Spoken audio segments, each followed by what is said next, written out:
सो हाय विवेक, आजकल SWP बहुत popular है एंड रिटायरमेंट में बहुत सारे लोग जानना चाहते हैं इसके बारे में। तो आप बता सकते हैं SWP है क्या?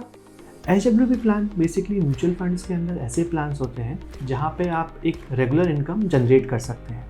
तो आजकल बहुत सारे रिटायर्ड लोग या कोई ऐसे लोग जिनको एक मंथली इनकम का रिक्वायरमेंट है फॉर स्पेसिफिक एक्सपेंस जैसे इंश्योरेंस का प्रीमियम, ट्रैवल्स के लिए, वो इस तरह के प्लान से एक इनकम विड्रॉल करने के लिए यूज़ करते हैं। सो ये SWP टैक्स सेविंग में कैसे हेल्प करते हैं? ओके, तो generally this SWP plans are called tax efficient strategy. तो इसमें होता क्या है कि आप एक मंथली बेसिस पे एक लमसम अमाउंट विड्रॉल करने की जगह एक रेगुलर अमाउंट विड्रॉल करते हैं, जिसकी वजह से आपकी ओवरऑल टैक्स लायबिलिटी रिड्यूस हो जाती है। जैसे फॉर एन एग्जांपल, आपने 1 करोड़ रुपए किसी FD में इन्वेस्ट किए वर्सेस 1 करोड़ रुपए किसी डेट म्यूचुअल फंड्स में इन्वेस्ट किए।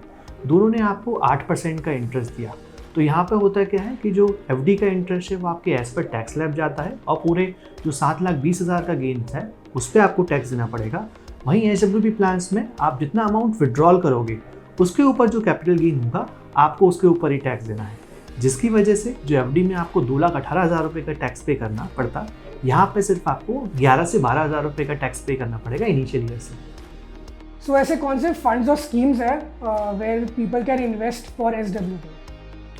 जनरली SWP प्लान्स आपको अपने गोल्स के टाइम हॉराइजन के बेस पे डिसाइड करना चाहिए। अगर आपका हॉराइजन लॉन्ग टर्म का है तो you can look for a equity oriented scheme, but अगर आपको एक शॉर्ट टर्म के लिए इनकम चाहिए तो you can use for a debt mutual fund. Generally SWP हमेशा ऐसे प्लान्स में करनी चाहिए जहाँ पे आपका वेरिएशंस काफ़ी कम हो रिटर्न्स में, जैसे डेट म्यूचुअल फंड्स हो गया, लिक्विड म्यूचुअल फंड्स हो गया, जो आप शॉर्ट टर्म के लिए कंसिडर कर सकते हो।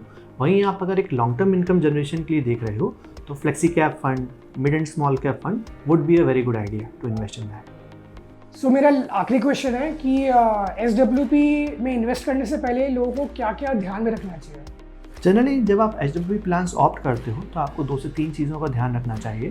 पहला, किसी भी तरह का लॉक इन फंड्स में आप इन्वेस्टमेंट ना करो क्योंकि आप उससे इनकम विड्रॉल नहीं कर सकते। Number 2, exit loads. आपको जनरली ऐसे फंड्स में इन्वेस्टमेंट करना चाहिए जहाँ पे एग्जिट लोड्स ना हो ताकि आपके प्रिंसिपल पे इम्पैक्ट ना पड़े। तीसरा, रिस्क, कि आप ऐसे फंड्स में इन्वेस्टमेंट करें, जैसे अगर आप शॉर्ट टर्म के लिए SWP प्लान देख रहे हैं तो you can look for a date oriented scheme. अगर आप लॉन्ग टर्म के लिए देख रहे हैं तो you can look for a equity oriented schemes. So अगर आपको SWP के बारे में और जानना है तो डिस्क्रिप्शन में हमारा नंबर है, वहाँ पे आप कांटेक्ट कर सकते हैं हमारे फाइनेंशियल एडवाइज़र से, वो डेफिनेटली आपकी हेल्प करेंगे। सो अगर आपको वीडियो अच्छा लगा तो आप लाइक करिए एंड डू सब्सक्राइब, बिकॉज हम लोग इस टाइप के finance related videos every week डालते हैं। एंड अगर आपको अपने इन्वेस्टमेंट से स्मार्ट बनना है तो हमारी ये प्लेलिस्ट है गेट स्मार्ट विद मनी, तो आप वो चेकआउट कर सकते हैं।